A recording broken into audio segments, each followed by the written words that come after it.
रसूलिल करीम काला अमीरुल मोमिनीन कून लिज़ालिम खस्मन वलिल मज़लूम औनन। जियं त तव्हां मोमिनीन जे इल्म में आहे त 14 फरवरी ते क़ाइदे मोहतरम आगा सैयद साजिद अली नकवी जे हुकुम जे मुताबिक़ सखर खां कराची जे लाइ लॉन्ग मार्च निकिरी रहियो आहे तहफ़ुज़ आज़ादारी जे लाइ। सो बंदे हक़ीर तमाम मोमिनीन खे इल्तमास थो कयां त पंहिंजा जेके बुनियादी हक़ आहिनि, आज़ादारी इहो बुनियादी हक़ आहे, इन लॉन्ग मार्च में भरपूर शिरकत करे पंहिंजे गैरत जो सबूत ॾींदा। छो जो आज़ादारी असांजे खून में शामिल आहे ऐं पाकिस्तान जी बुनियाद भी जेको आहे इस्लाम जे नाले ते आहे।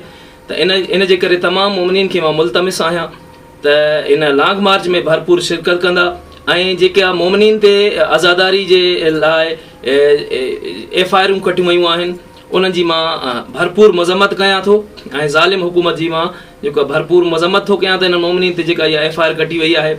उन खां अलावा तमाम मोमिनीन खे आख़िर में इहा इल्तमास कंदुसि त इन लॉन्ग मार्च में भरपूर शिरकत करे ऐं पंहिंजे आज़ादार ऐं मोमिन हुजण जो सबूत ॾींदा। वस्सलामु अलैकुम वरहमतुल्लाहि।